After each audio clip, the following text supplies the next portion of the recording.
د تیر عمر خانه نه غریبي د زما خوخه د سرو په تخت که ناست وي خو چې ځوان نه وي نصفې ملګرو سلامونه مې واخلئ ستاسو ورور ظفرخان په خپل ادبي پروګرام ملکن ګلونو سره ستاسو په درانه خدمت کې حاضر یم ملګرو مننه مو کومه چې تاسو زمونږ پروګرامونه ګورئ او دومره یې خوښوئ نو ستاسو به ډېر زیات مشکور یم چې تاسو زموږ پروګرامونه مخکې هم شیر کړئ چې نور پښتانه ملګري ترې هم خوندونه واخلي او راغلی یم شارجې رولې ته د اسماعیل شاه خاکسار صاحب خواله هم په دغه غرض باندې چې د هغوی نه څه نوي شعرونه ریکارډ کړو خپلو مینهوالو سره یې په دغه شیشه باندې شریک کړو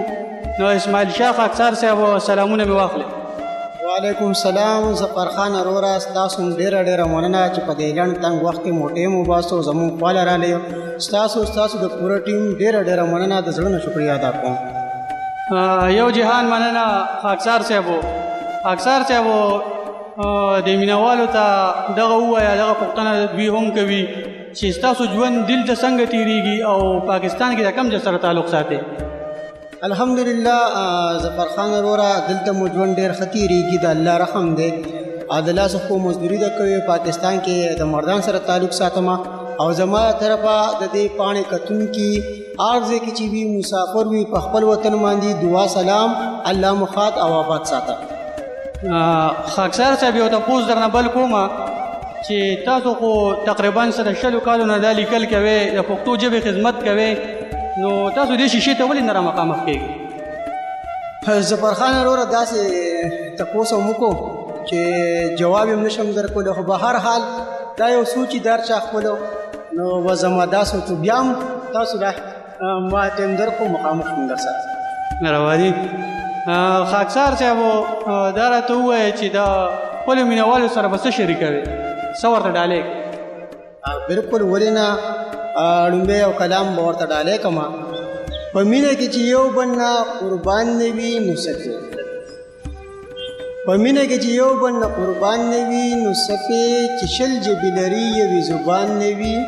نو څه کوي او ملګرو د بهار زیری چې بیا ماته ونه کوي ملګرو د بهار زیری چې بیا ماته ونه کوي ازغي کشي ګلونه چې جانان نه وي نو څه کوي مننه او د تیر عمر خانې نه غریبي د زما خوښه د تیر عمر خانې نه غریبي د زما خوښه د سرو په تخت که ناست وي خو چې ځوان نه وي نو څه کوي او پابند باچاهۍ نه د آزاد غلام ښه دی پابند باچاهۍ نه د آزاد غلام ښه دی اختیار چې د چا مړه په خپل ځان نه وي نو څه کوي او خجون په دنیا تیر کا ونادان اسماعیلا خجون په دنیا تیر کا ونادان اسماعیلا د مرګ نه پس چې چا پس یارمان نه وي نو څه کوي مننه خاکسار صاحب مننه دې کومه خو په دغه یو غزل رانه نه خلاصېږي نو د مینهوالو دا پوښتنه ده چې ښه شعرونه ښه غزلې دې ریکارډ کړي او موږ سره شریک کړي نو د مینهوالو سره یو بل غزل هم شریک کړي چې خوندونه دې نه واخلي بالکل بل غزل دی دلته ژوند زخمی پر هر دی د هر چا دلته ژوند زخمی پر هر دی د هر چا چرته بل زما ودان کا دلته شر دی د هر چا ستا د یو نظر د پاره ما کو ختم خپل نظر د سپوږمۍ په رڼا کومه د کویقاب مارغه سفر هر قدم لاندې ازغي دي هر لار کې نری پل هر ازغی د اوره جوړ دی هر یو پل په سمندر نه مې خپې دي د پولادو نه خمساشته د موسی یم روان په داسې لاره چې خطر دی د هر چا چرته بل زما ودان کا دلته شر دی د هر چا ما د سترګو رڼا ختمه کړه د زړه غواړم لیدل ربه دا سوال مې منظور کا بیا به نه غواړم بل ما خبر که د خپل ځان نه د جنت او د دنیا نه ما خپل ژوند ستا په نوم کړی ربه تشې زما عمل یا تعبیر خو د یوسف دی یا خو علم د هزر داسې علم ماله راکړه دا بهتر دی د هر چا چرته بل زما ودان کا دلته شر دی د هر چا ما کړه خپلو پاکو نرمو ملایمو کې شامل طاقت راکړه د علي صاحب سفر را د اسرافیل یو مضبوط غونتې وجود را یوه کلکه حوصله چې د ضبط نه یریږي زړه په شان د اسماعیل زه خو تا ته صیبه نه ویم ولې ته ماته قارېږي زه خو هغې ذات ته وایم چې خبر دی د هر چا چرته بل ځای ما ودان کا دلته شرط دی د هر چا. خاکسار صاحب مننه دې کوم او ډېرې ښکلې ښکلې غزلې م راسره شریکې کړې، ډېر ښه ټکي م پکې راټول کړي دي. نو ډېر ښه شاعر دی او ډېر ښه کلام لیکي، ډېر ښه ټکي راغونډوي او موږ مینهوالو سره یې شریکوي. نو خاکسار صاحب ستاسو یو نظم دی، یو مسافر جومات کې ناست و په سلګیو ژړل، هغه خو ما اورېدلی دی، ډېر زیات اوږد هم دی او ټایم هم دونه نشته دی. نو خاکسار صاحب داسې مختصر نظم مونږ ته ووایه لږ. نظم خو د مسافرو په باره کې دی، خو د مسافرو د حوصلې کمولو دپاره نه دی. دا یو میسج دی هغه زموږ خوږمندو ته چې کوم مونږ د پاکستان کې پاتې شوي دي او هغې زموږ نه ډېر څه تمه لري، خو چونکې اوس تا ته پته دی په دې ملکونو کې دومره څه نشته دی، صرف بس هغه د لاسو خو مزدوري د خرسکو دی. نو دا صرف هغې ته یو میسج دی، مسافر دی پې چېرې مې خپله حوصله نه غورځوم او به ویم شعر به کوم در سره ضرور. مننه. یو مسافر جومات کې ناست و په سلګو یې جړل، څه خو د ځان سره لګیا و خو ما نه اورېدل. زه غلی غلی ورنږدې شوم شاته یې کېناستمه، ته څه خبرې هغه څه ویل خدای نه څه یې غوښتل. ویل یې زما مالکه د جهان مالکه، ستا نه لوګی شه ستا نظار شه زما ځان مالکه، یو څو خبرې مې د زړه دي په زبان مالکه،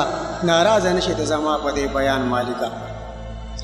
آخر انسان یم رشتې پالمه کور لرمه، واړه بچي مې دي زوی په پلار او مور لرمه، خواږه دوستان مې دي په ما باندې ګران رور لرمه، یوه د ژوند ملګرې بله کشره خور لرمه. ډېر مې یادېږي ټول د سیل مې په ایمان مالکه، لاس مې دیاړی پولې کو زړه مې کو خفګان مالکه، یا خو که خط مې دا رشتې لکه حیوان مالکه، یا مسافر په خپل وطن کې کوادان مالکه. زما غریب ژوندونه ډېر دي در په در کړمه زه، د خپل جنت غوندې وطن نه دې بهر کړمه زه، په ښځې ښه د یو څو ټکو نوکر کړمه زه، ډېر مې ارمان و ما وې دا به برابر کړمه زه، دا خپل د خټو کچکور به پلستر کړمه زه، هر تنخوا کې دغه یو څو چوکیکر کړمه زه، دا کور ته ولېږم که هنډې والې ورکړمه زه. مننه. زما غریب ژوندونه ډېر دي در په در کړمه زه، نه په اوړو کې نه دې کوی په لوی اختر کړمه زه، ځان ته خیرې کوم د خپل ځان څه دې په شر کړمه زه، توبه توبه د چا ازار چې مسافر کړمه زه. په ډېره مینه باندې تا جوړ کو انسان مالکه، بیا د هغه نه تا پیدا کړه انسانان مالکه، څوک شو په سمه څوک په بده لار روان مالکه، څه شو مالداره څه غریب خوار یتیمان مالکه، کاش چې ټول خلک په دنیا کې وی یو شان مالکه، یا غریب نه وی یا مالدار وی غریبان مالکه، یا په غریبو که یو بل رنګ احسان مالکه، دا زړه تې واخله تېنه جوړ که تش بوتان مالکه، خیر دی که بیا راله څوک خان وشلی ګریوان مالکه. ما په اوږه ورله لاس کېښود لاسه مې ورکړه، د دې دنیا یو مختصر شان حواله مې ورکړه، مخه به تېږه روره سختو پسې راتې راځي، دې اسماعیل ته وګوره هر ځای کې پاتې راځي، بیا هم خوشحاله دی خپل ځان له سر تندی نه وخي، تل دا دعا غواړي الله دې مونږ ټول وبخي. را به شي بیا هغه وخت مونږ چې به یو بل ته خندل، یو مسافر جومات کې ناست و په سلګو یې جړل. په سلګو یې جړل. خاکسار صاحب یو جهان مننه، ډېره مننه دې کومه چې مونږ له دې ټایم راکړو په دې دونه لنډ تنګ وخت کې، او رالې زمونږ سره کېناستې او مونږ سره همدغه یوه وړه غونډه کې مرکه را جوړه کړه. نو اخره کې به د خپلو مسافر وروڼو ته او وطنوالو وروڼو ته څه پیغام ورکوي؟ مسافر وروڼو ته زما دا یو پیغام دی چې زما وروڼو د مسافرۍ نه تاسو هم ښه واقف یې، موږ هم ښه واقف یو. ټیک ده چې سختې دي تکلیفونه دي د خپلو نه جدا یو، خو به هر حال یو کس چې دلته په تکلیف کې وي نو هلته کې به ټول کور په سهولت وي، خاطر خپل مدره نه وي. انشاءالله سختو پسې راتې راځي، موږ مو یو ورځ چې خپلو بچو خپلو وروڼو خویندو سره ناست یو، او هغه خلکو ته چې کوم زموږ خوږمن زموږ نه په خپل کور کلي وطن باندې پاتې شوي دي، هغې ته دا میسج دی چې مسافر له حوصله افزایي ورکوو. دا نه چې بس ټلیفون وکړي مسافر ورته وایي چې دا شی راولېږئ، نه، مسافر نه هم کله کله تپوس کوي چې ستاسو څه پکار دي چې موږ در ولېږو، ډېر پرې سړی خوشحالېږي یقیني. خپل ورور ظفرخان ظفر له ورکړئ اجازت په لوی الله مو سپارم